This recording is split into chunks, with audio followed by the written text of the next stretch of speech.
เราจะได้เข้าสู่ในส่วนของการบรรยายพิเศษนะคะในเรื่อง Thailand 4.0 ความท้าทายของสหกิจศึกษานะคะโดยท่านรัฐมนตรีว่าการกระทรวงศึกษาธิการค่ะท่านนายแพทย์ธีรเกียรติเจริญเศรษฐศิลป์นะคะขอเสียงปรบมือต้อนรับด้วยค่ะ And after this is a special lecture on Thailand 4.0 challenges for cooperative education by Dr. Thirakiat Charan Sethasen, the Minister of Education Thailand. So dear friends again, this is a very interesting topic in the sense that you hardly hear me say Thailand 4.0. It's a title given to me, but it's very hard to define what Thailand 4.0 means. So I would basically start my talk with some philosophical stance and the direction. Let me start by quoting the governor of the Bank of Japan 2 years ago, and I listened to his talk in Bangkok. And it still has stuck in my mind what he said, and I hope it will be with you today as well. His talk then was about how to sustain an economic growth, particularly in Asia. And he actually summarized his talk in 3 points. And as I said, it's very easy to remember and it's very sensible. He said in order to sustain economic growth, the country needs to, number one, invest in human capital. He on purpose avoided the word education because human capital means more than that. He said human capital must be some marketable skills, not only vague terms like the number of vowels, the level of education and so on. Of course, those are important, but human capital must be translated into marketable skills. And he quoted, for instance, Toyota in Japan. At the entry level, they have identified at least 150 odd skills at the entry level of their workforce. Number 2, the business has to be operated in a market-friendly environment. And we all know that in all countries in the world, central planning is doomed to fail. If you try to plan the country centrally, the former communist countries have done that. Many authoritarian countries have done that. It doesn't work. So any educational institutions that want to, in any country, the institution that wants to prosper, they will have to be operated in a market-friendly environment.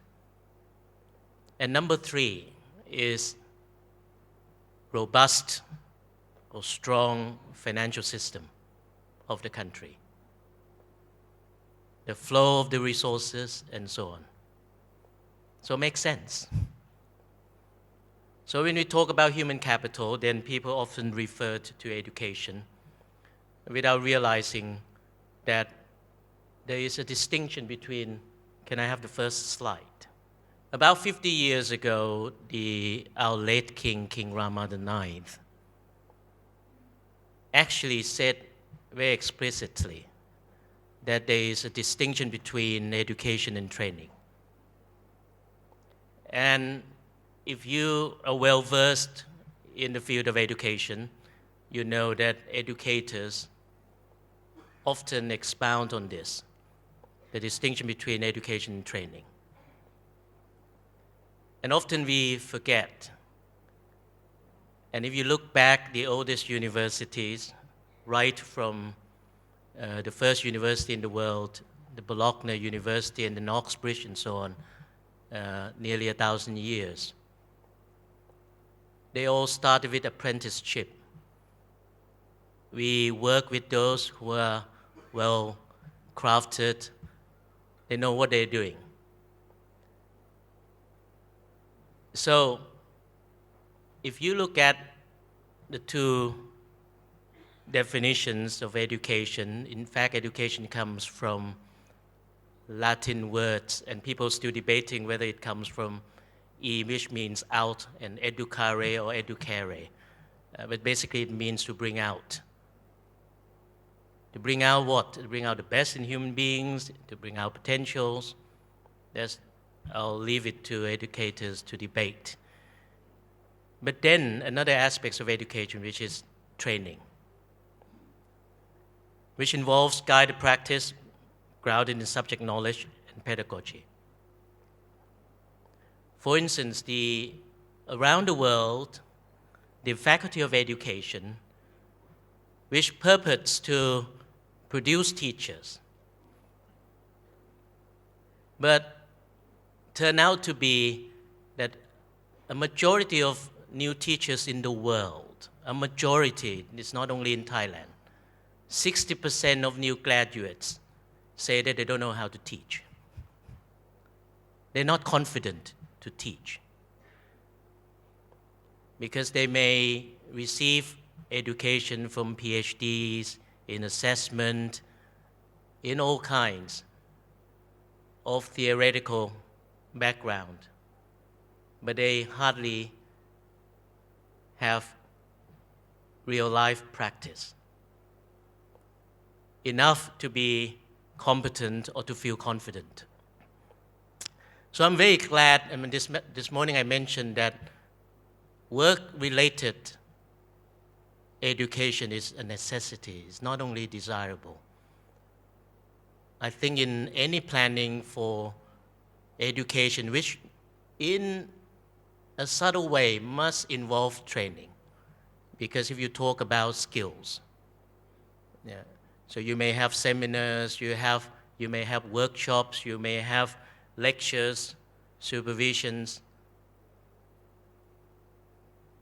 to draw out the best in you in terms of argument, in terms of thinking, but still you cannot replace the skills or the training with education. They must go out into the real world to work. In fact, this is the main drive for our policy called Education to Employment, E2E, for this government. One time, the McKinsey head of education, Mona Mochet, if you listen to her, you can Google her as well, Mona Mochet. In a beautiful talk, she said, I met her in Washington, D.C. as well, that the world of industry runs parallel to that of education. So the educators are busy producing students. The world of industry, the world of work, is also running in parallel.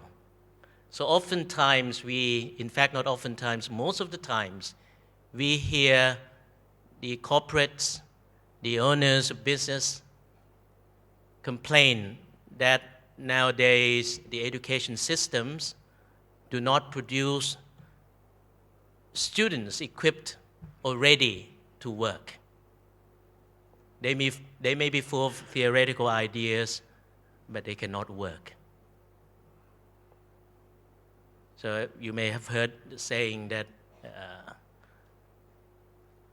knowledge without action is useless, but action without knowledge is also stupid. So therefore, the two have to go hand in hand. So I'm very glad that, our father of cooperative education, He said now he's not father, Professor Vijay is grandfather of our education system has laid a very strong foundation for Thailand to move forward. In fact, our policy for this government education employment is very much well received. And it happened because when on my first day as Minister of Education, the Secretary General of Vocational Education came to me and said, "Sir, we are short of vocational teachers." I said, "By how many?" He said, "About 18,000. So what's your proposal?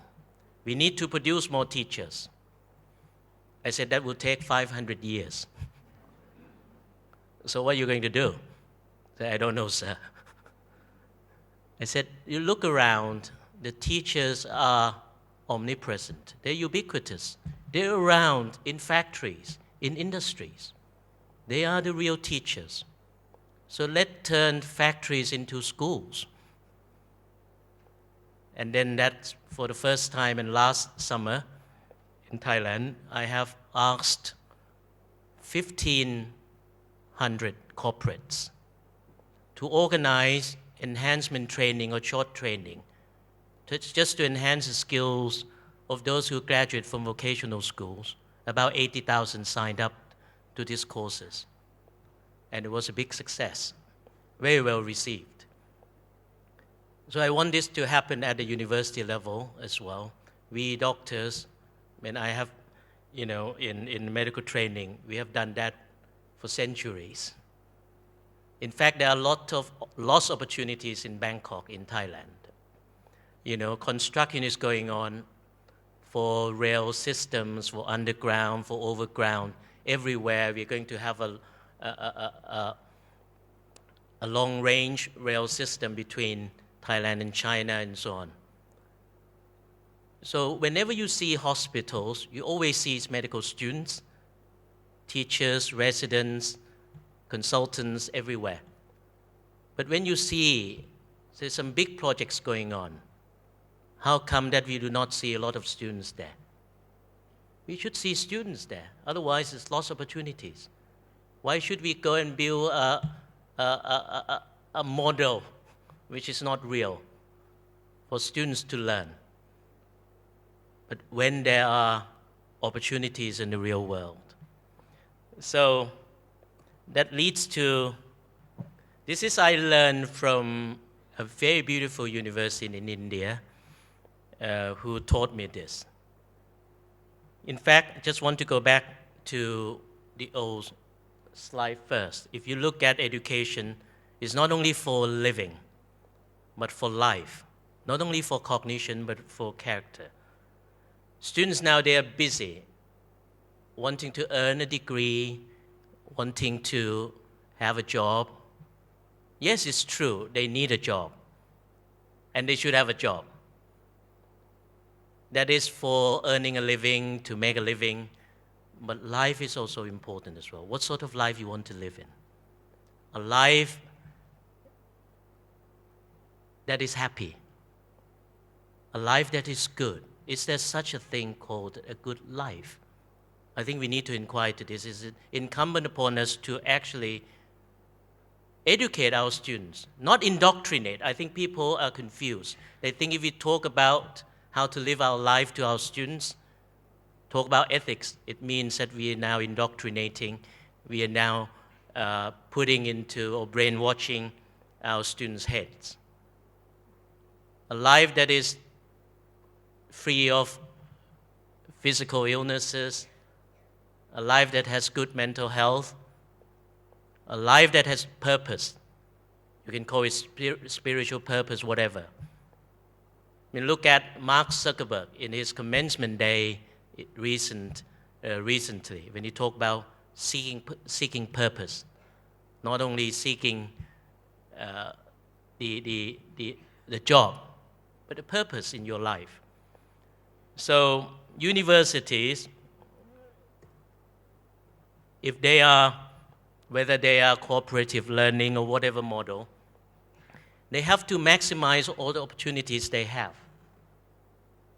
that will lead to the outcomes of cognition, character, and competency. In effect, it's the three H, the head, heart, and hand. But we can maximize the curriculum, classroom, and learning also takes place in the corridor. On campus, the belief, the leadership of the universities and the community. So our direction is for the universities, we must not forget that their job is to fulfill the training, the education that will lead to the three C's, using all their spaces of learning that I just show you on the slide. Now, in terms of competency or cognition, and character is, I'll come back to that, but if you look at Bloom's taxonomy, this is important, I'll tell you why. It's kind of a well-accepted model that, Thailand 4.0 emphasizes innovations. We talk about innovations all the time. But I have to remind everybody that if you look at the history of the world, innovations never happen in government agencies, in government bureaus. So if you try to set up innovation hub, that's for sure that innovations will not be there. Because innovation happens where there is a collection of good people, great people, interacting with one another, interacting with startups. You look at the research around the world, it actually shows that it doesn't happen randomly. When we talk about real innovation, the students can create something. And don't forget the basic, because then people talk about STEM education, STEM education, STEM education all the time. Her Royal Highness, Princess Sirinthorn, often made comments about STEMs. That the last time was last Friday, I was with her, following her in an exhibition. She was talking to a university professor about this. She said, we need to emphasize the basics. If you look at STEM education, stands for science, technology, engineering, and mathematics. Technology and engineering are applied maths and science. Nowadays, teachers think there is a subject called STEM. So they want to teach STEM without realizing that our basics, for instance, if you look at the result of the secondary schools, the grade 12, in their final exam of the standardized test in Thailand called ONET, consistently in the subject mathematics, we have scored about 24% over the last 10 years. That is grade 12. Matayom 6, 24%, the last 24%, never exceeds 25%. So what does that mean? That means monkeys perform better than we do. Now I'm serious, because it's multiple choice exams. And four choices. See, if you get monkeys to do exams, monkey gets 25%. So that means we have done something wrong, because they cannot do better than guessing.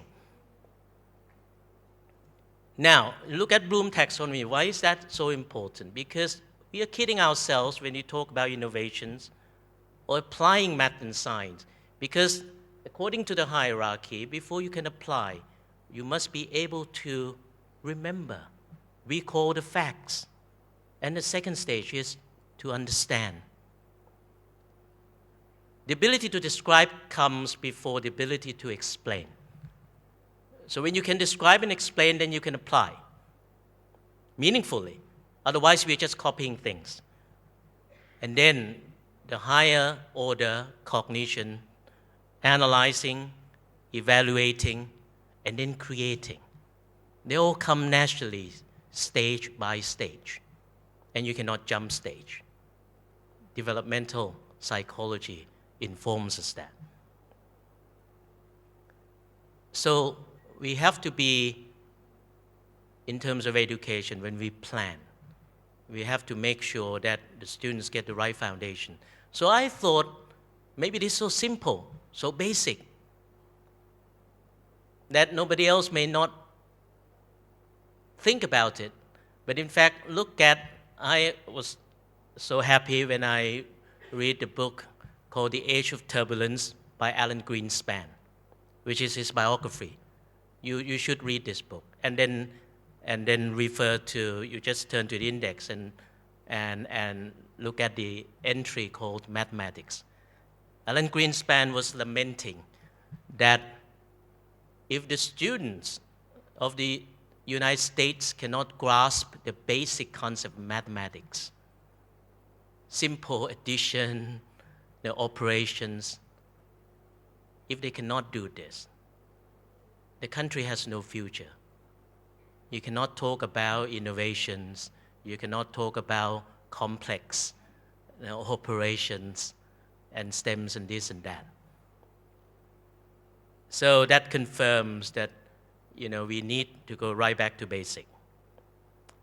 How does that apply to the expertise or the competency? Again, this is not my original discovery. In medicine, for instance, even in psychotherapy, I'm a child psychiatrist by training. Even in psychotherapy, nowadays, in the kind of standard world-class centers, we try to ensure that we have a level of expertise. That at least at the graduation level, we should graduate students at a competent level. Competent means they are able to do things. They are able to show the skills that they can do. And once with more practice, they become proficient. And with more and more practice, they become expert. Something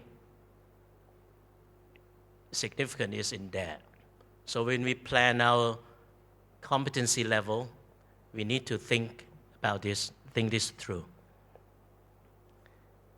So our direction is we want to make sure that things are done properly here. Not because we suddenly are happy with some new fads, some new names, and Thailand is very good at this. Sometimes we think we change a name and then things are solved. I give you 2 examples. In the health field, one time there was an epidemic of cholera. Cholera is a kind of as you know, severe illness. And people are so scared at the word cholera. One time there was an epidemic of cholera, and the officials then thought that we must not scare people. We must not let people know. Therefore, we called it severe diarrhea. Problem solved. 2 weeks ago, there was a group of principals of Suan Gulab schools. Who come from Suan Gulab? Okay. They come to see me because at the moment there are 11 Suan Gulab schools. I said, why you want to see me? Because usually when they come to see a minister, that means they want something. Or they do not succeed in talking to the officials. So they come to see me. I said, what do you want? He said, Minister, can you stop having more Suan Gulab? Because it's going to be the 12th one. So what is the, so I asked innocently, what's the criteria for having Suan Gulab? He said, sir, none. A politician may turn right and left and say, yes, you become Suan Gulab, because Suan Gulab is the most famous secondary school. Therefore, if I named a school Suan Gulab, suddenly becomes famous and becomes good schools. And there are a number of Tremudom schools as well. Altogether, all the big names now have the so-called branches, but it turned out that they are not even branches. They have the same names. Swan Kulab 1, Swan Kulab 2, Swan Kulab 3, Tremudom 1, Tremudom 2, Tremudom 3, all over the country. So I discovered this, where we are very good at renaming things, and then we, under the illusion that problems is solved. And we call it management skills. Rebranding. Now, so I do not want names. So Thailand 4.0, even the Prime Minister is now irritated. It's because it becomes now, if you go anywhere, I invite you all, our friends from abroad. You go any conference now, there will be Thailand 4.0.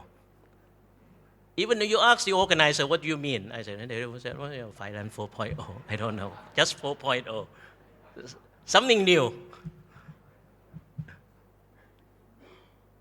Okay, it's a direction that our country needs to, in order to be competitive, we need to head towards that, whatever it is. And in fact, you don't need precise definition, but we know that it's kind of a country that is advanced enough to innovate, to produce things.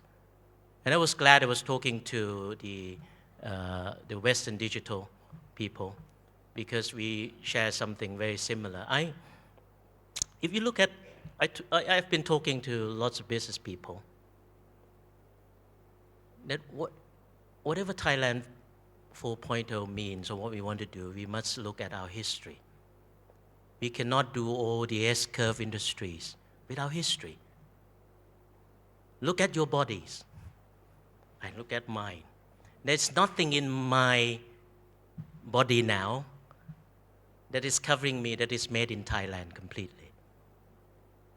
Even the suits, the cloth comes from abroad. You look at your spectacles, the glasses, if it's of low qualities, they come from, I don't want to say names. If it's good, brand, it's not Thai made. We are very good at assembling things. Fine, that's not bad. But we have to look at our history. Not all industries we can work upon. We cannot produce cars, we can assemble cars. We are car exporters. But we cannot produce even a single motorbike completely made in Thailand. You cannot, because we don't have history. So I ask people, how come Germany, Japan, Korea can produce cars? They have a history, they have metal. We are not manufacturing countries. If you look at our income, 80-90% come from service industries. Now, so we need to look at what we are good at. The food industry, the medical hub in the sense of service, not in the sense of high-end biotechnology. There are certain areas we are good at, certain areas we are not, in competitive enough, put it this way. So we need to do this. I mean, you talk to people, business people, they say that we have a large number of good engineers, for instance, and we are not short of those. But when it comes to the real top end, we are still in need of more. We still need help from outside. Hence the Article 44. So please stop attacking me for that. Some universities still think that I'm destroying the university system by inviting our friends from overseas to come and help us. You have to look at history. Whenever there is protectionism in whatever field, the country will go down. China closed its borders, closed its countries in 1493. Since 1493 till the 1980s, until Deng Xiaoping opened the country up, China was in a decline. But once it started opening up its country, when it welcomed investment from abroad. And we talk of investment, we're not talking about financial capital alone, we talk about human capital. So human capital requires the same mechanism, the market-friendly environment. Now, my last slide. Looks a bit complicated, but very important. 2 weeks ago, I was invited to London to give a speech on city futures and university challenge. So they give me 8 minutes. I said, very simple, because in an easy topic. They asked me to predict the challenges in 50 years. I said, I don't know. The science of prediction is dismal. It's so bad that we cannot even predict the weather correctly in a week or so. Things changes all the time, even weather, let alone human beings. Now, I just want to remind you, Thomas Edison, 100 years ago, when he saw the first television, he thought, from now on, he actually predicted that in 10 years, there would be no textbooks, there would be no schools, because everybody will learn from television. But he is damn wrong, even though he is a genius. What I mean is, we cannot predict too far ahead. So it's a futile exercise. But we know for sure the world is going to be more complex. The world is going to be more connected. This we know. But in what direction, in which form, we don't know. Evolution doesn't give us a clue, because it's at the front line, the age when there is adaptation, when there are things in flux and so on. Now, but we know for sure that the physical world will be more connected and more complex. We will be more rational, if you like, by virtue of its being connected. It will be more, if you like, more systemic. But we have to ask ourselves, are we preparing our students' mind to match that complexities? Is the mind more complex or complex enough to cope with the physical complexities? The exteriors, the outside world will be more connected and more complex. But our inside is less connected. Nowadays you see even parents, spouses. I tell you, I hate an application called Line. You know Line. Since it came into existence, I found that I talk to my wife a lot less. She's busy with Line. It's like WhatsApp for our friends from WhatsApp. Two people sitting together but less connected in their mind. And then people say nowadays we have e-learning, we have e-platform, we can learn from online and so on. But don't be under illusion. If you look at real research, that they actually compare, if you read from books compared with from reading from tablets or e-books, you probably don't know that now the e-books for particular heavy subjects, the sales is on the decline. Talk to Oxford Publication. I myself have 2 Kindles. I stopped using it for years now. I hate it. People who read textbooks, they research. They find that textbook is very physical. About 1% will actually smell the textbooks. It's so tactile. Tactile. When you read from textbooks, you know where the content is. You know that you will locate it. And the most important thing that researchers show is that when we engage with textbooks, we often treat the textbook as a teaching device, not device, a teaching kind of tool. It's almost like replacing teachers.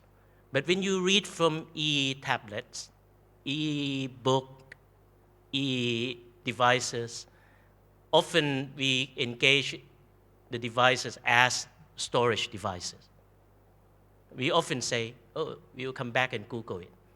We will remember it for us. But ask ourselves, how many people, when you run into difficult, unknown words, and you say, I'll come back and Google it, but you never do.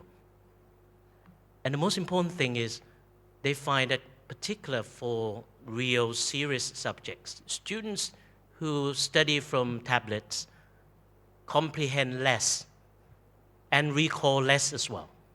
If you're parents, you think, you see your children studying, say they claim they're studying mathematics, you know they probably, because you know the textbooks mathematics. But when they claim that they're studying from online, are you sure they're doing online?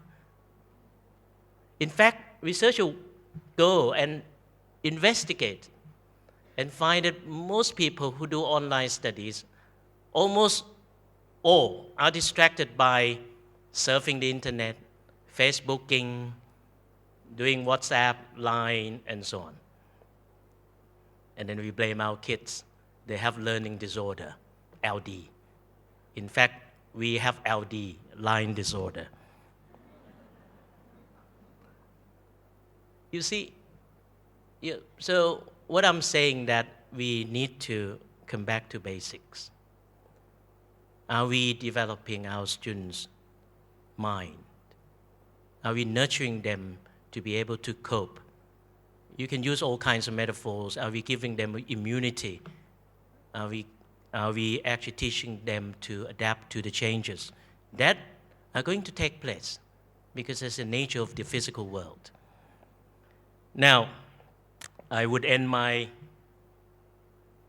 talk with my last slide, which is a simple thing. You may think, God, why is he talking about education board? In Thailand, this is a big problem, particularly the university councils. Okay? If I guess most of you come from university, day in and day out as a minister, I have to deal with this problem. People are actually suing one another, the board member, the council member, suing, taking the president of university, the council president to court. Okay. And how come, our friends say, how come Thailand the Prime Minister needs to issue Article 44 to welcome universities from abroad? Why can't it be just simple policy and then invite people? Now I'll reveal it to you because this is so subtle. When I was first appointed Deputy Minister of Education, I was really wondering. I said, I want to do this. The government officials say, no, sir, you cannot do this. I said, why? They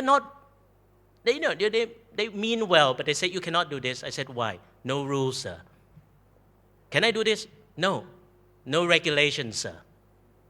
Why can I do this? No. So I was wondering, what can I do as a minister?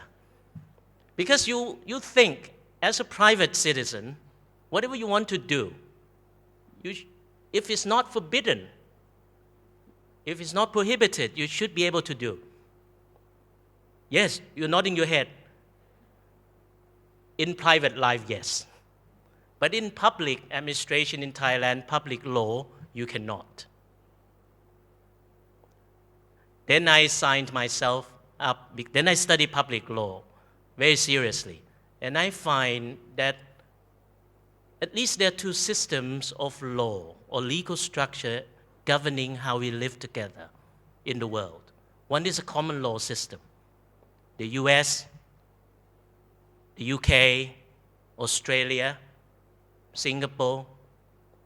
Basically, common law is a kind of inductive because it's based on precedented cases, based on traditions, based on common sense.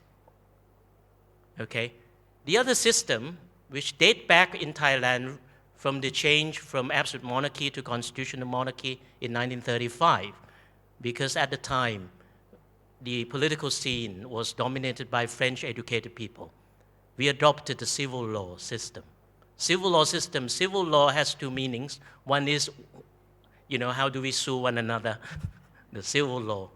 But the civil law, big C, is underpinning how we operate in public administration. That whatever we want to do, there must be a rule, there must be a law regulating the country, whatever we want to do. So I signed myself up to a course at Thammasat University called Certificate in Public Law. So I turned up. The president of university happened to know that a deputy minister wanted to enroll himself in the course. So he came to receive me and said, "Sir, Minister, you don't need to study." I said, "Why?" "Because it's damn simple. I'll tell you 2 rules, and that's it. This should be your guiding principles." I said, "Tell me." He said, "Number 1, whatever is not forbidden, you cannot do." So ผมพูดเป็นภาษาไทยอะไรห้ามอะไรไม่ได้ห้ามห้ามทำ Whatever you want to do must be backed by a rule, a law, or regulation. That's it, he said. So, as you can see, there is a law governing each university, and the law dictates in details the composition of the council members, even stipulates the attributes. You must be this age, really. You must not exceed this age, you must not be old, but turn out that they get a bunch of senior people, put it this way. One time I bumped into a friend from the USA. He said, "What's your average age of the university council members?" I said, "Because I got reports. Usually it's over 70. And then he said, "What's your customer's age?" I said, "Around 18 to 22. He said, "The council must understand the customers very well." Sarcastically, of course. Because the law stipulates everything. And I don't complain about this because I just explain it because maybe it's important for Thailand. If it leads to common sense, which is not very common in Thailand, then you run into real difficulties. Even we have rules, law enforcement is still problematic, let alone not having rules altogether. We run into disorder, chaos, and anarchy. So therefore, it's good that we are run by civil laws structure. But for universities, I think it's time for change. Then civil law can also help you progress. You look at France, Germany, because you can write it in terms of kind of a broader sense and leave the power to the executives to do so. And then you understand, for instance, the council. As I said, the law dictates composition. So you put the way you put in the law for universities, they will have to say 25 members, and usually it's so large. Can we restrict that? Can we make it simple? Let the executives, you just find the CEO and then let executives dictate or the stakeholders dictate the composition, whether it's right size, compensation for CEO or for the president of university, whether the board has strategy, do they have risk plan, do they have succession plan? No succession plan. In fact, it should be reminded, Margaret Thatcher said something beautiful. He said, "When the state owns, nobody owns. When nobody owns, nobody cares." I think this is beautiful, whether you like her or not. When the state owns, nobody owns. So when nobody owns, nobody cares. When nobody cares, no succession plan. Do they have self-evaluation? Do they have the right? Do they know that they're the governing board? At the moment, what is the most problematic is the university councils get into management, get their hands dirty. They micromanage. They come and tell the presidents what to do. instead of acting or behaving as a governing body, ensuring transparency, ensuring the legality of the decisions of the CEOs, or evaluating the performance of the CEO. But now some university even get into evaluating everybody. They come even and share subcommittees of all sorts. So Thailand does have these problems, and we are trying to solve this. At the moment, I am trying to afford you another opportunity to have the Ministry of Education to be newly set up, because it's now within the big structure of the present ministry, and now experience has told that this is not the right way to go forward. But we must not repeat the mistakes we have done. So another opportunity is given to ourselves to work on this, particularly before this government ends next year, before the election. And so with this, I end my talk. Thank you very much.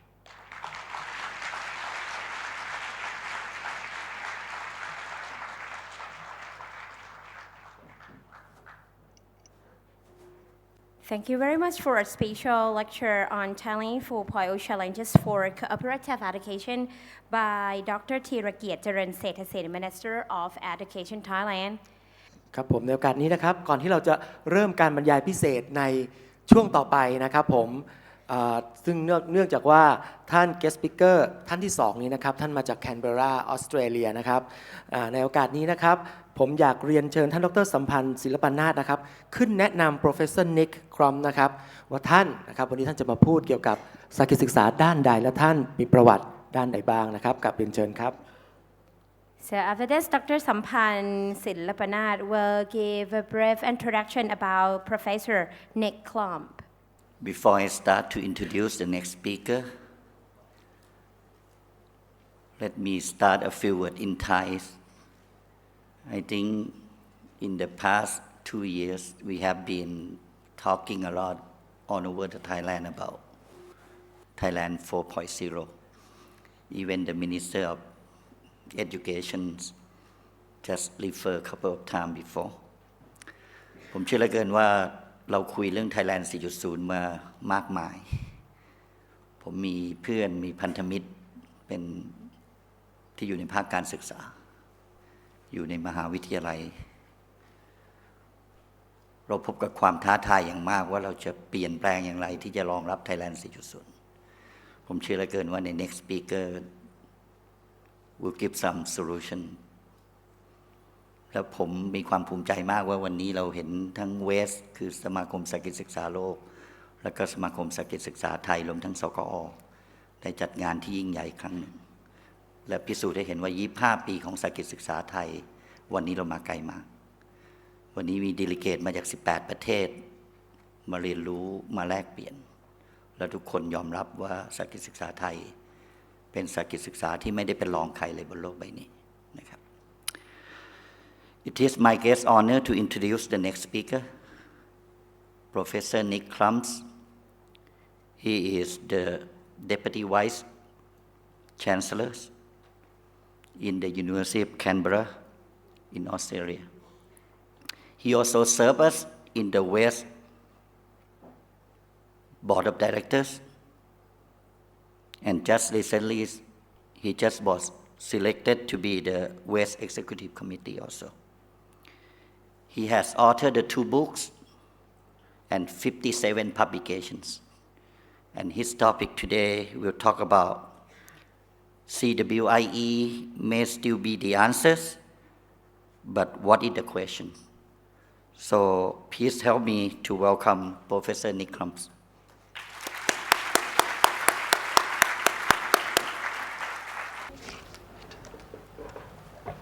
Turn that off as well. Thank you, Sandham, for that introduction. We joked beforehand that he should keep the introduction really short and just say, "Here's Nick." But I see you decided to take the more formal route, and I really do appreciate your introduction. Thank you also to the Minister for Education, the Honourable Dr. Tira Kiat, Charion Setterson, for your welcome initially and for what I thought was a thought-provoking introductory talk. Thank you very much indeed. Ladies and gentlemen, I understand that Thailand is in mourning following the recent passing of His Majesty King Bhumibol Adulyadej, and so I take this opportunity to extend my respect and condolences to the people of Thailand. Distinguished guests, ladies and gentlemen, it's my absolute delight to be here today and for the next few days to learn all that I can about CWIE, Cooperative and Work Integrated Education. Despite everything that I'm going to say over the next little while in this presentation, where I'll actually be challenging us all with a whole lot of problems and issues facing us in higher education, despite that, I actually still believe that CWIE actually holds many of the answers. The question I'm posing is, what is the big question? What are we actually trying to solve with CWIE? The World Economic Forum predicts that we're on the eve of the fourth industrial revolution that will see extraordinary technological revolutions, equivalent disruptions in socio-economic, geopolitical and demographic developments, and all of this will be realised in the next few years.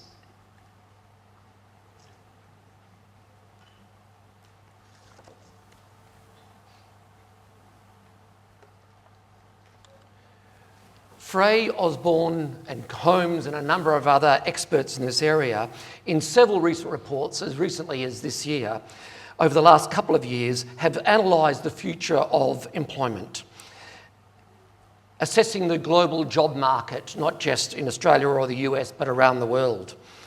And what they have predicted is that by 2030, only half of the current 4 billion jobs that exist in the world will continue to exist.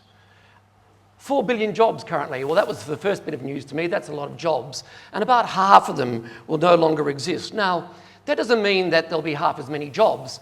It may well be, and we'll talk about this a little bit later, it may well be that a number of those jobs are replaced, perhaps even one for one. But they will be different. Half will be different. So today's talk is asking these sorts of questions. How will universities prepare future graduates for jobs that don't even exist now? Is it possible to equip our students with future-proof knowledge or future-proof skills if we're not even sure what those skills will be?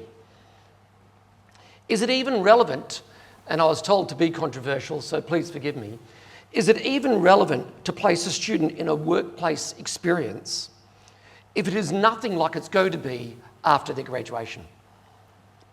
And how relevant are traditional work placements for the long-term, and what is the long-term role of CWIE in the modern curriculum? That last question is exactly what I'm facing now. As the Deputy Vice-Chancellor at the University of Canberra, I've just embarked on a complete revision of our curriculum. And when I saw this sort of quote, and there's lots more to come, the sorts of things that predict, I don't know, Minister, you've got to watch out for predictions, the sorts of things that predict what the world, the labour force, the landscape will be like. I took some relief in this because I saw the year 2030 and I thought, 2030, that's plenty of time. Phew, I can take my time. But of course, let's stop and think about what that really means. Half the jobs will be different by 2030. It doesn't mean that when we get to the year 2029 and the next year 2030, suddenly all the jobs will change. No, they're changing all the way up to there. So, and of course, as the Deputy Vice-Chancellor, I'm in charge of the curriculum. My job is to start changing the curriculum. Well, how long does that take? Well, I estimate it takes 3 or 4 years to entirely change the curriculum of a university. And I think I'm working pretty quickly. It takes a while. And you've got to change the culture, you've got to change all the individuals, you've got to think about all the placements and other things that tie into a changing curriculum. So for a little while there, I looked at that and thought, oh, beauty, I've got a bit of time. But now I look at it and say to myself, I wish I started 5 years ago. It is actually a bit of a challenge to start creating graduates because the lead time is quite remarkable.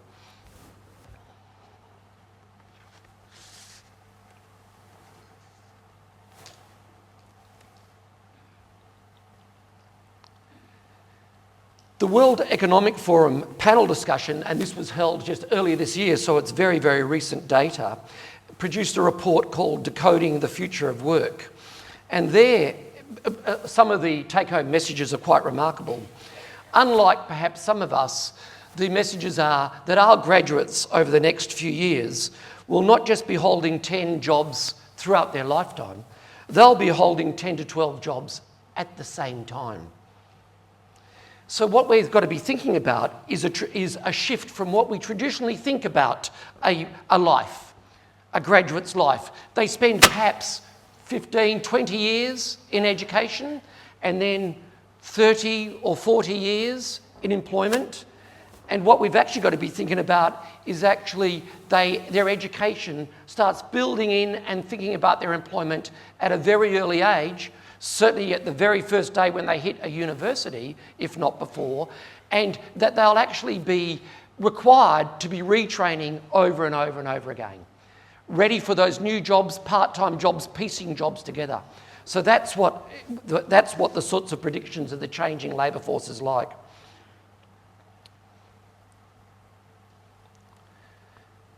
There'll be clear impacts on industry, and many of you may have seen this already. The sorts of things that we talk about, the impact we've already felt is all sorts of volatility around the world. We've been confronted with big data and computing power to deal with that. The emerging middle class across the world, but certainly across Asian economies. We've seen all of that. That's the impact that's already happened. And then we've already seen the Internet of Things, 3D printing, longevity and ageing societies, so our societies are changing. These are all things that are obviously going to impact our employment, the nature of our economy, and therefore the sorts of graduates that we've got to produce. And then people talk about, and perhaps they wring their hands worrying about robotics, autonomous transport, and artificial intelligence, advanced materials and that sort of stuff. But to my mind, all of this is old news. We've already known all about this. Many of you I see are nodding because you've seen all of this information before. The problem is that you see it, and for me at least a little bit, I'm not sure whether I believe it. And it takes me a moment to stop and look to see what has happened. And sometimes when you're in the middle of a change, it'll take a while to look back and see the change. I guess it's a bit like climate change, like global warming. We sort of think that it's about to come, but of course we're in the middle of those changes now. The other day, and I live in Canberra. Canberra is very well educated, very rich community, and I called up an Uber to get to the airport, and someone picked me up and I started chatting to him. He works for a university in town, not my university, he works for another university. And what was he doing? He was driving to work, turned on his Uber, thought he'd pick up another job along the way, and drove me there. And it made me realise, of course, instead of me saying, one day people are going to have multiple jobs, it's already happening. And the technology is allowing us that to happen all the time. And then, no kidding, I've just demolished my house, we're building another one, and I needed to move out the kitchen. And I went on Airtasker. I didn't know anything about Airtasker before, but basically you put up the job and people bid for the jobs. And I wanted the kitchen removed because I was going to sell it intact. And various people quoted $500, $600, and some guy came through and said, I'll do it for $300. So I emailed back, beauty, you got the job. We met on the Friday night. We knocked off the job in 3 hours. He worked for another university. He's an academic for another university. I said, what are you doing? He said, why wouldn't I take the cash in hand? This is a terrific job. Knock it off in 3 hours, I just made $300. You probably could have done it yourself, Nick, you sucker. So instead of actually me thinking about gee, lots of things are going to change, I remind myself again and again, we're in the middle of this change now. And my responsibility is, how am I producing graduates that are ready for this change? Now, you don't need to pay much attention to this graph, which is lucky because you probably can't read it from the back either. But again, it's referring to World Economic Forum that has basically worked out how the core skills of current jobs will change. And of course, the core skills of current jobs will change it depends on the job, doesn't it? And it depends on the country.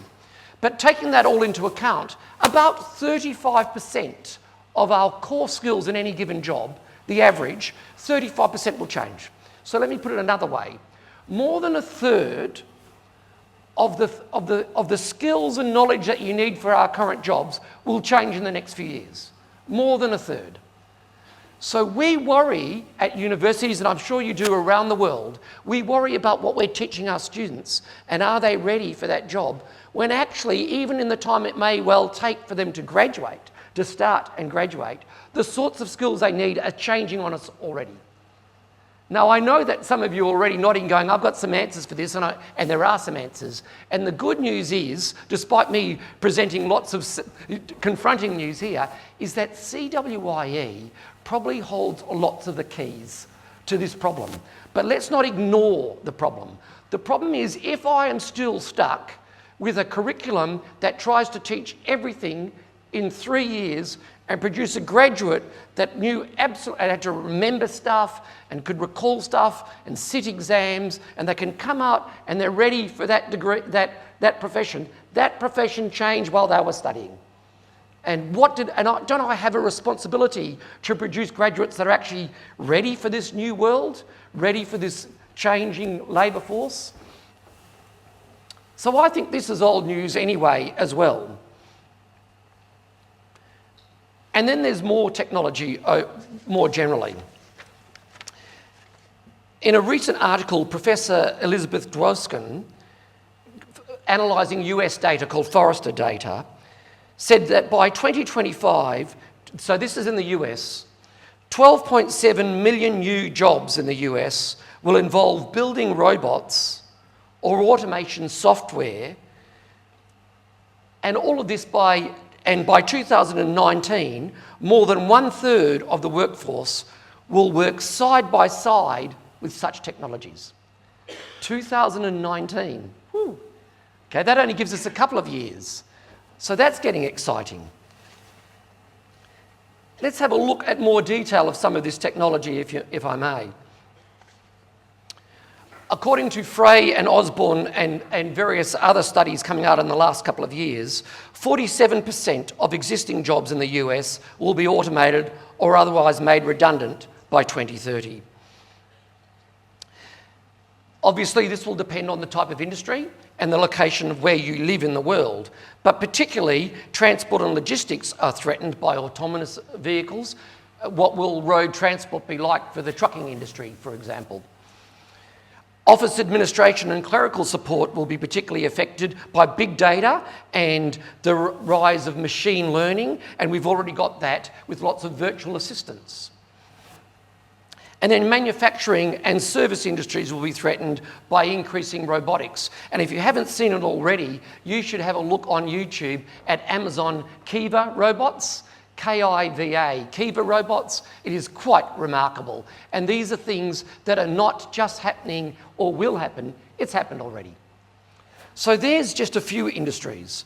Conversely, and I'll get onto this a little bit later, there are industries that will be less threatened by technological change and therefore redundancy. The sorts of things that require human creativity, interpretation, nuanced interpersonal skills, but I'll get onto that in a second. I just wanted to throw you a bone to tell you that it's not all bad news. There is some good news. I hate a story that you don't know is not going to end happily. This has a happy ending. Bear with us if you will, but let's get through it and realise these are the sorts of things that we're facing.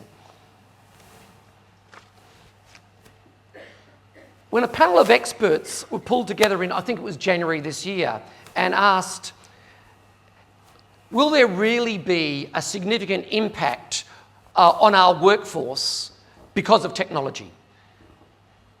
85% of the experts said it will be. 64%, I believe, said significant, and 21% said somewhat.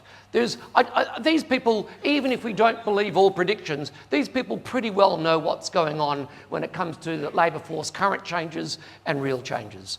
So I guess I'm trying to drive home, this is not something that might just go away. People have been saying this, and perhaps we can ignore it for a little while longer. This is the reality that we need to confront. And I threw in this bottom graph just to acknowledge that I'm in Thailand, and it's really very interesting for me. And it reminds us that the risk of the jobs being replaced by automation, of course, varies by country. And it varies by country because some countries have already advanced in automation. Some countries have got different industries that are more likely to be influenced or disrupted by automation. So I think China, maybe Ethiopia, leads the way there in their risk of being disrupted by automation, but Thailand has a big risk there as well. Australia's not there. Apologies to the Australians in the crowd, but I guess they dance somewhere between America and the UK. Okay. This is Artie. I'll get back. There you go. Artie. Artie is a robot at the University of Canberra. Artie's about this big, yeah. And Artie can dance and sing and talk to you and repeat your words and movements or just dance on his own if you're ignoring him. And we use Artie to take to schools, to talk to school students, to encourage them in STEM subjects. Minister, it's STEM subjects, I know. It's not just a subject called STEM. And so that is terrific, and it's an opportunity for early teachers learning to be teachers, to interact with students. It's an opportunity for our programming IT students to program the robot in different ways. But of course, once you open the opportunity for students to say, use this robot any way you want, or you open the opportunity for staff to say, use this robot to see how you can teach future skills, I was really delighted to see the ways we're using Artie. Certainly we're using Artie for various entrepreneurship projects where students are given $5 and saying, turn this $5 into hundreds of dollars using Artie. Well, how do you do that? You get Artie to sing a happy birthday message on Facebook for one of your friends and you pay $5 or $10. Or crowdsourcing. Our students are crowdsourcing because Artie is very lonely. And Artie needs a mate. So they've crowdsourced. The students have raised thousands of dollars already to buy new robots to keep Artie company into the future. So they're the sorts of things that is kind of cute. But I use this slide to remind us, actually, it's not all necessarily bad news. When experts are asked, will robots and automation ruin the economy and jobs for everyone? Or does robotics and automation provide all sorts of opportunity? It's split almost down the middle by the experts. It's 48% of experts say, and this is the World Economic Forum assembled a group together early this year, 48% that said that robotics and automation will have a negative impact because there'll be fewer jobs. Not necessarily taking them all, but there'll be a fewer jobs.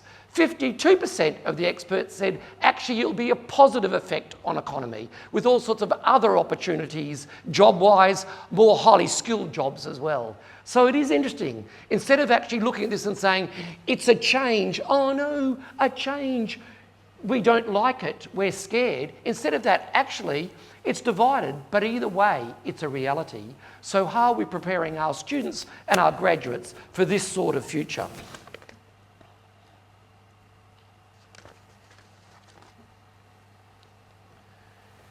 In the Washington Post, because Professor Dwalson wanted to bring it to the popular knowledge, she wrote about artificial intelligence tools just recently, and she was saying that one of the hot jobs in Silicon Valley now are for poets, creative writers, and comedians, because these artists are engineering the personalities of artificial intelligence. For those of you who have Siri on your phone, okay, sometimes she can be a bit short. Sometimes she can be, and when I use GPS to find my way around and I ignore the turn, and the GPS says, I am recalculating the route. Does your GPS tell you that? I know what she's saying. You never listen to me. You never listen to me. So now I have to recalculate. So even though I joke about that, actually artificial intelligence engineers are looking to see how we enhance that human-computer interface. So there's all sorts of hot jobs that we wouldn't have dreamt about. This is some of the hotter jobs in Silicon Valley right now.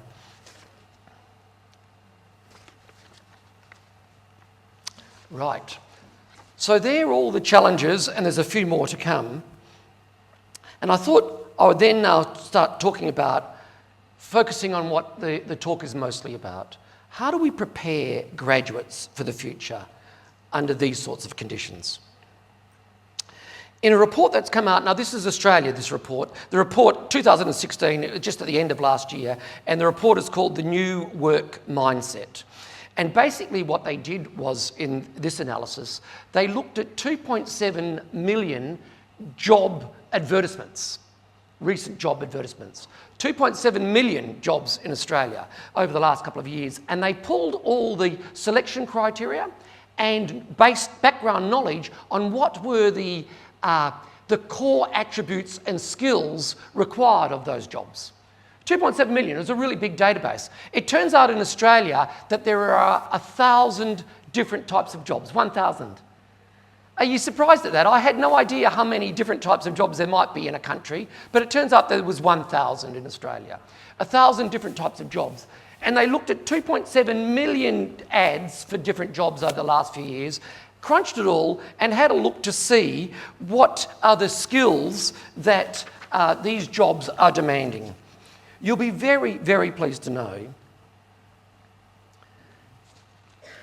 and a relief, I'm sure, that the enterprise skills, what we often refer to as transferable skills, the sorts of skills that we often talk about that are inherent in cooperative and work integrated learning, were the sorts of skills that came out again and again. So this is analysis of 2.7 million jobs, million job ads, and here are the transferable skills, or what this report refers to as the enterprise skills. These are the skills that came out again and again and again for the jobs. You've seen these lists before, haven't you? You see them all the time. These are the sorts of things that we proudly say we either teach in our curriculum, we make sure our graduates come out because they're generic skills or graduate attributes. You've heard all these terms. But how do they actually pick up this experience?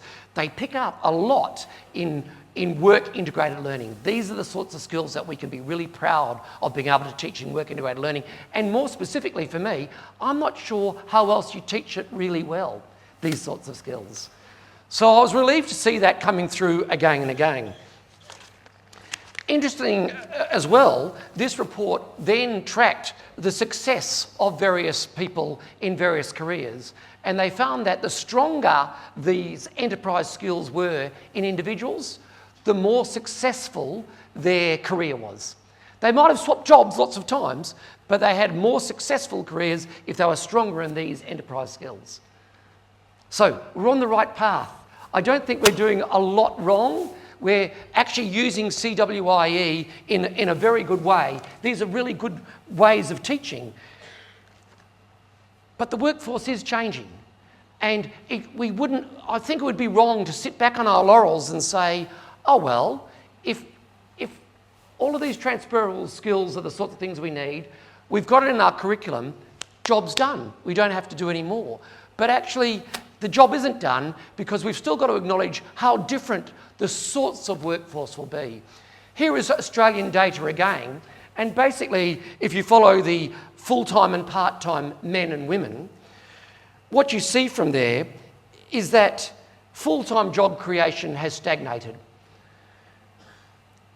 Since 2010, the average number of part-time jobs created every month is 5,800 in Australia. Every month, 5,800 new part-time jobs are created. Only 3,900 full-time jobs. So how does this graph happen? It happens because every month more and more part-time jobs are created and fewer full-time jobs are created. That's what we're getting here, for males and for females. If you actually put it together and compare the last decade, 2000 to 2009, to the current decade we're in now, it represents a decline of 59% in full-time job growth. So it really is quite significant. Instead of thinking, and perhaps we're guilty of it, I know I am, even if you are all much more advanced thinkers than me, that a student will go out and get a full-time job. Actually, that landscape, that labour landscape is very different from that. They may well get only part-time work. They may well get several part-time jobs, all to be working together. And I can't help but think that as a university, we've got to be at least somewhat responsible in thinking about that.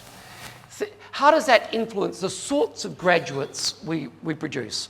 What are the skills that a graduate would need to be able to operate in that sort of landscape?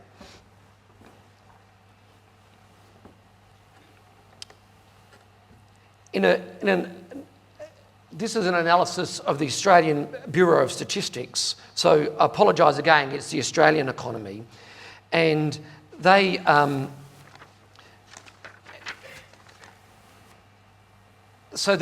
analysed all of this, and they realise that actually what we are witnessing in Australia is what we're witnessing a lot around the world. And it's something called the gig economy. I'd heard the saying before, the gig economy, but I had to look up what it was. And it's just a recognition that the labour market in the future will have a prevalence of short-term contracts and freelance work as opposed to permanent jobs. So the sorts of questions that I have to ask then, if the gig economy is going to at least be emerging as a major part of the economy in the future, even if it isn't the only workforce model, then we have to ask ourselves, how do we prepare a student for a future of multiple, simultaneous, short-term, part-time jobs? How do we do that if that's the reality? Now, some of you are sitting here, and I know you are because I do the same thing, are sitting here saying, I'm sure it'll be okay if I just stick to my current plan. But I just think that we can't ignore this anymore. These are the sorts of things that are either happening now or all the arrows are pointing in this direction for it. How do we prepare students for a future where they have to bid for work? How do we prepare students for global connectedness when many of their jobs may well be remote? They'll actually bid for jobs and do jobs wherever they are. They won't necessarily have to go to a workplace to do it. And then if you bid for jobs, what do you need then as a student? Let's pretend that you're one of those poets that was bidding for a job in Silicon Valley. You were just going to assist the engineers in some artificial intelligence, some communication or humour or other things, other contributions. Does it suddenly mean that our poets, our graduates in poetry, need not just digital literacy, but they also need some financial literacy? I had to laugh, or at least a little bit cry. Just at the end of last year, I ran into a second-year design student at the University of Canberra, although he was studying with one of our partners in Brisbane. And he was a design student, and there was all a big fuss around his desk because 2 days earlier, he was playing with an album cover, of music, of a very popular international band. He was playing with it and he redesigned the cover. And he sent it to a whole lot of friends, and then he tweeted to a whole lot of friends the redesigned cover saying, look what I've been playing with. And he saw that there was a standard tweet location for the band. So he sent it to the band. Overnight, they came back and said, how much for you to design our next cover? That was 2 nights earlier before I came. And they were all making a fuss of him because he was very proud. He went back and said $3,000, and they came back immediately and said, it's a deal, start working on it for $3,000. When I heard this, and he was telling me, a second-year design student, and he was telling me how pretty good is this, I sort of hung my head a little bit because I thought to myself, you probably could have got $30,000 instead of $3,000. So it reminds me that this student had the design skills already, and they're only a second year. They had the digital literacy for sure, but they didn't have the financial literacy. There was something else missing there as well. And, you know, maybe that's still a really, really good lesson for the student. And I'm sure he was very popular and very skilled, so I'm sure he's going to have a great career. But can you see the problem here? We've got to now start thinking about how we're preparing our students for this sort of economy.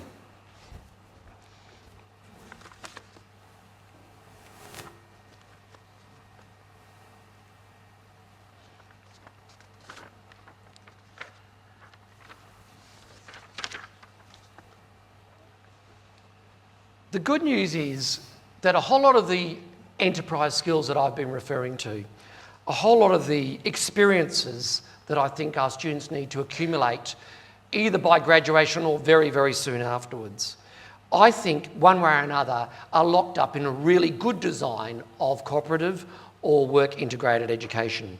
So I don't think that the challenge is beyond us, and I think that I think personally that CWIE provides not just the opportunities, but all the tools, the sets of expertise that we want to instill in our graduates and we want to put in our degree programs.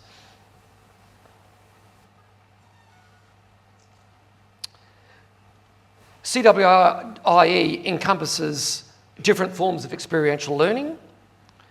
It prepares the next graduate for global professionals. It provides experiences that aren't just cognitive, but are also non-cognitive, or as the minister said, character and I've forgotten the other one. Yeah. What we refer to as, that's right, what we refer to as cognitive and non-cognitive. And the really good news, and I suppose you knew this already, but it was delightful to read this in the report that I referred to, the new mindset report in 2016. And that, remember, that was the one that did all the analysis of all the different skills, transferable skills, in 12.7 million jobs.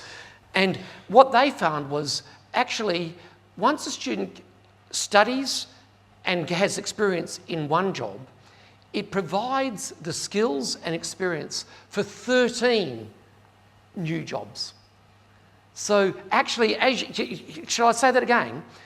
By studying and preparing and having experience in one job, you're accumulating skills for 13 different types of jobs. That's lucky and coincidental, because I know I said that students might have a dozen jobs at a time, but that's remarkable. And it reminds us that, again, placing students, giving them experiences, even if we don't actually know what is going on into the future, provides a whole lot of skills and knowledge and attributes that will hold them in stead no matter what the future is like.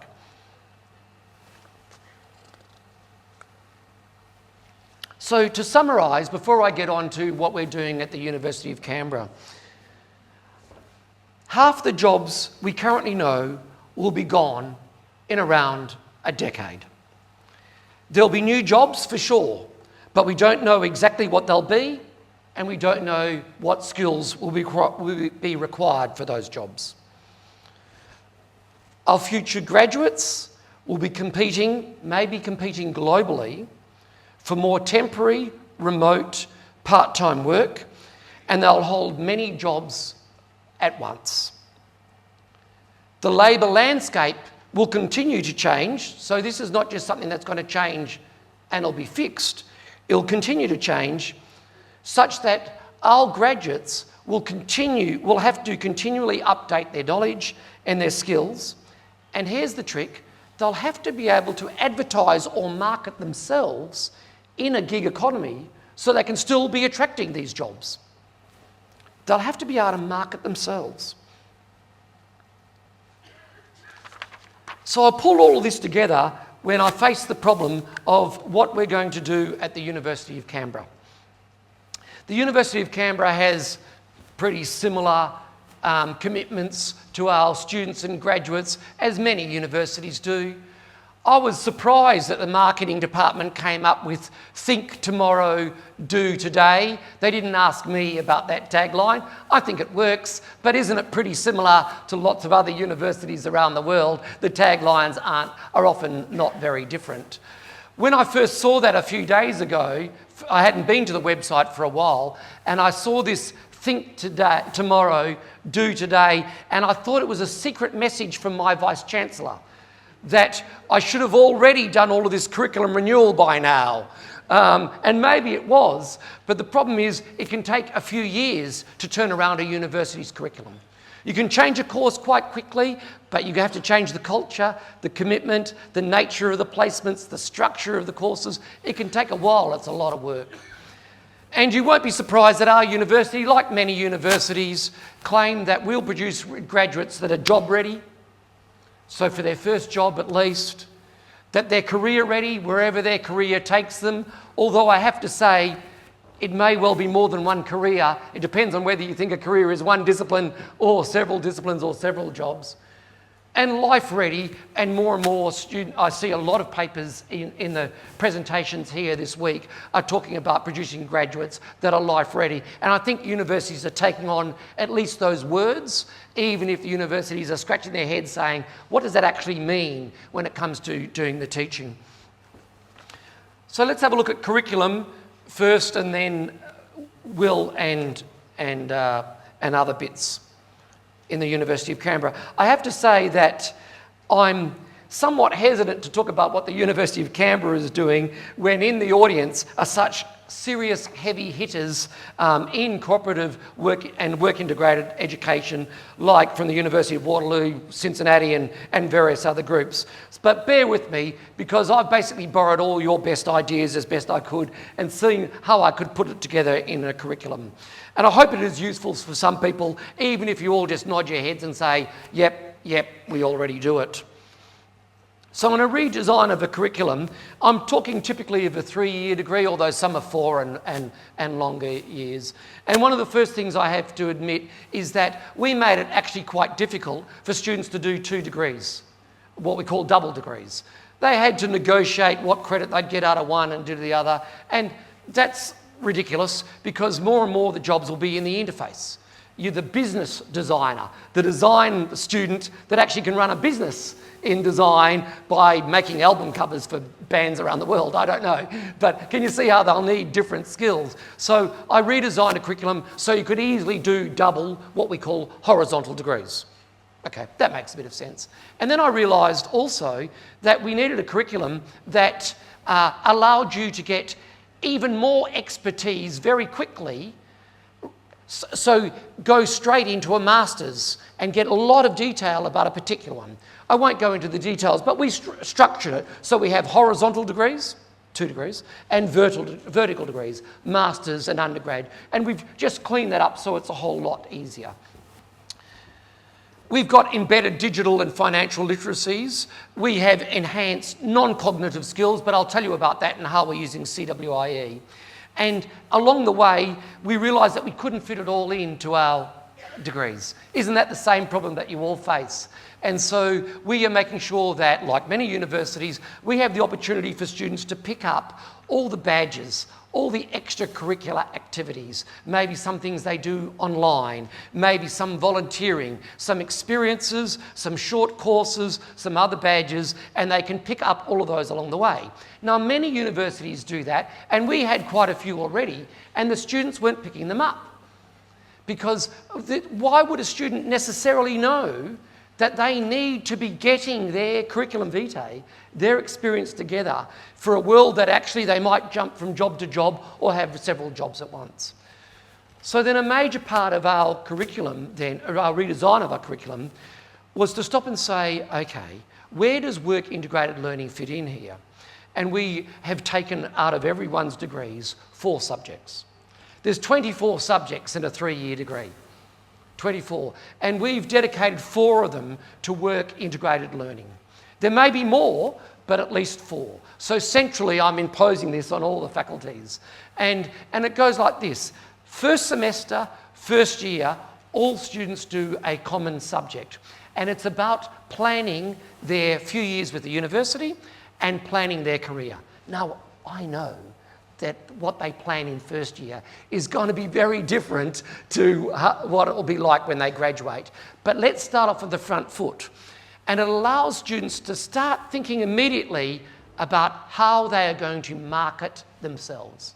It's a bit like LinkedIn, but instead of LinkedIn, we use Mahara. But there's lots of different brands and different portfolios, and the students start in their first 2 weeks of university marketing themselves.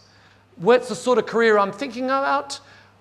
What will my degree look like? What will my majors look like? What are the extracurricular things? The sport, the volunteering, the extra badges, the financial literacy and other things that I will do in addition to my degree that I'll want to have in my portfolio by the time I graduate in 3 years' time. So we create that, but here's the trick. It's not something that you can just do in 1 semester and drop it. You want students to actually grab this portfolio, own it, be proud of it, and know that they're going to be tested on it at the end of their degree. So it's a 3-year program. Even though they do lots of different subjects, they go into different work integrated learning placements and internships, some short, some long term. They get a whole lot of opportunities there, but all the time they're building their portfolio. The sort of thing that they will then be able to say at graduation, this is me. If I was looking for a job, I applied for this, online that, someone was looking for me, my portfolio shows you all the things that I have done in my degree, all the co-curricular and extracurricular activities, this is me. So importantly, rather than just saying we expect all our students to do it, actually the final of those 4 subjects that I talked about, the final one in their final semester, in their final year of the university, 3 years after they start, that is assessed. Their portfolio is assessed. And importantly, we have something called an automated benchmark system, which is a fancy way of saying we take those capstone subjects, their portfolio, and we can disseminate them around the world if we want to, and get those marked by other experts. Benchmarking in Australia, many universities do it, and they just take a final assignment and send it to other universities. Whereas at the University of Canberra, what we're thinking is we will actually send it to industry as well as other universities. We want to know, what do you think of this graduate? Have a look at their portfolio. By the way, what will be in their portfolio? It will be not just written assignments, it will be YouTube, presentations, design, a whole lot of things that they've done. It'll be like an electronic CV, but a lot more sophisticated than that. And what we found when students are using Mahara up to now for the last few years, it is remarkable how students can be so innovative in coming up with different ways of using a portfolio to promote themselves. So it's something that the students up to now have really been picking on, and we're going to be pushing that in a big way. Work integrated learning.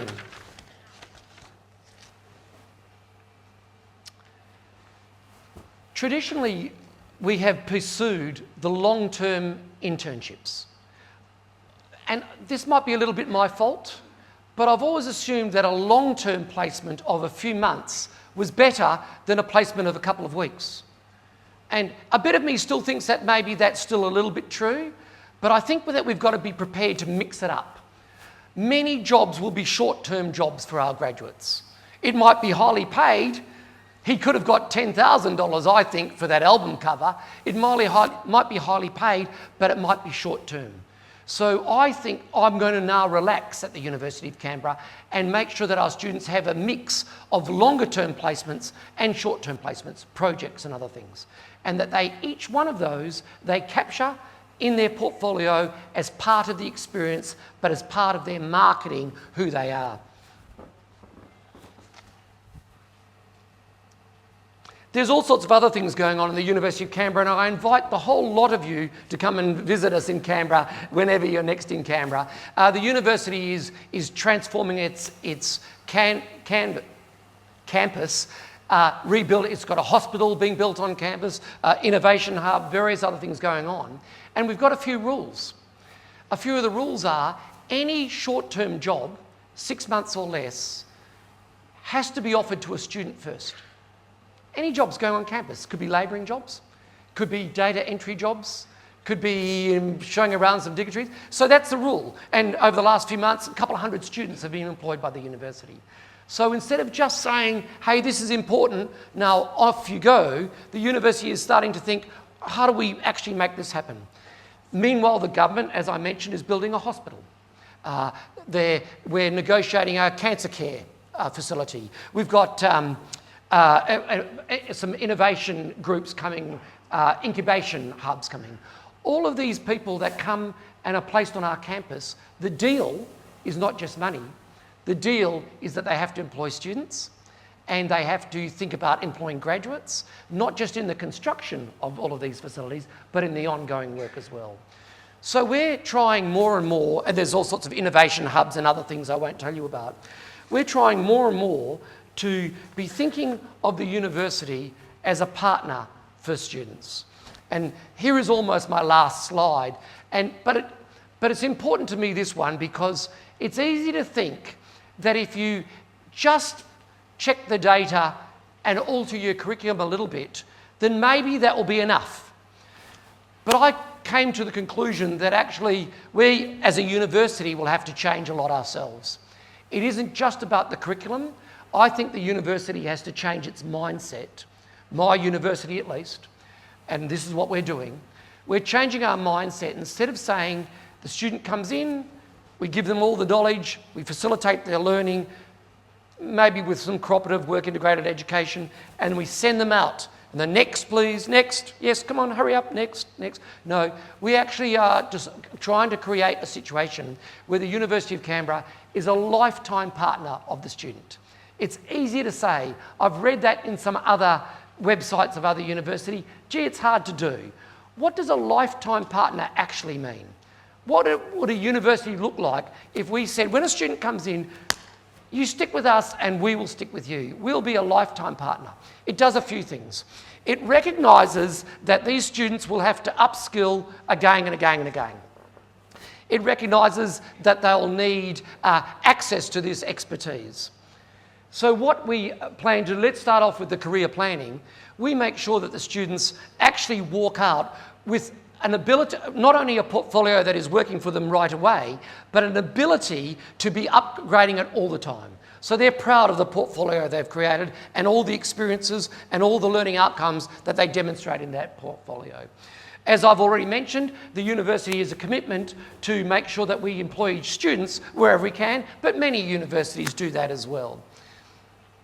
We have careers officers that are committed to not only finding jobs for students while they're students and making sure and encouraging them to make sure that adds to their wealth of experience in their portfolio, but also committed to providing career support and advice to our graduating students and to our graduates after that.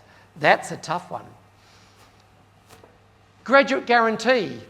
Gee, I've been talking about it for a few years and it's taken me a long while to get it in, but we're slowly getting it there at the University of Canberra. It goes like this. If you come up with a degree in psychology, Minister, or childhood psychology, or if you come out in a degree in business, won't some of the learnings, won't some of the contemporary issues change? So we say that our graduates can come back and audit classes for free. They can come back online or they can come and attend a class and we'll make sure that in our master's courses there will always be some subjects that are contemporary issues in child psychology, current trends in business. So there's an opportunity for our graduates, even if they don't want to come back and study formally, they can still come back online or actually in the class, come back and see, well, where is my discipline going? What are the latest and greatest things that are happening in my discipline? So even though I graduated a few years ago, I can still keep abreast with what is going on in my discipline. It won't be formal, but at least I can dip in, and my university is my partner. My university will support me in doing that. Now, we're not silly. We're also hoping that some of these graduates will come back and say, this has been great, I want to do a master's while I'm here. Of course, we're thinking about the bottom line as well, but I guess we're doing it in a non-cynical way. We're saying it's available to you if you want to come and pay, but we'll at least give you access to these classes if you just want to keep abreast with what's going on. And then, of course, alumni. Many universities, particularly in North America, are just so much better at dealing with alumni than universities in Australia. And many Australian universities are just waking up and yawning and saying, I wonder whether we can go to our alumni and ask for money. And I think that that's probably a good idea, and it has been successful in some Australian universities. But I think you start off a lot more well before then saying, how can we support our alumni? And importantly for me, how do we access our alumni's experience? So more and more, we're making sure that our students are coming through and understanding that as alumni, a partnership goes both ways. We don't want your money, not for now, but we do want your expertise. We do want your advice on what should be going on in our curriculum. We do want your contacts. We do want, when you're in your new industry, we want you to help us place the students, just like they did for you in years to come. So it's closing the loop on things that we've talked about often, but haven't really done in a really good way.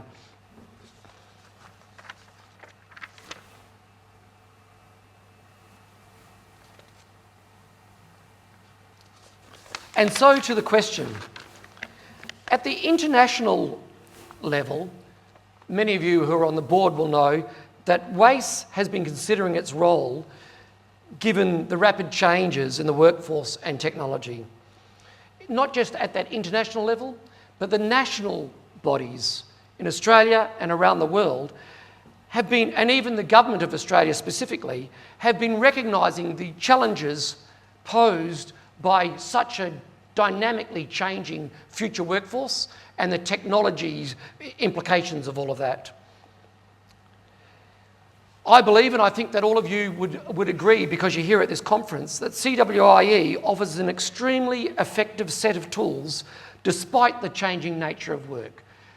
CWIE may well be the key to answer some of the challenges that I have faced. I wouldn't want you to go away saying, good, problem solved. I think that we'll still need to modify the way our curriculum is designed, the way we prepare our graduates, and perhaps even the way we partner with our graduates into the future. We'll need to modify that to recognise the sorts of challenges that I have described now. But I still think that we were very, very close to the answers. And that is why I guess I'm so pleased to be here today. I know that you thought that I was here to give a presentation, but as far as I'm concerned, I'm here to learn everything that I can. I've looked at all the presentations over the next few days, and what they reflect is some really deep research and really deep thinking into a whole lot of the answers to some of the challenges that I've talked about today. So I'm really, really looking forward to attending and learning from all the presenters over the next couple of days. The question for me is really, really simple. We have to ask ourselves this one question: who will get the jobs in the future? Will it be your graduates? Thanks very much.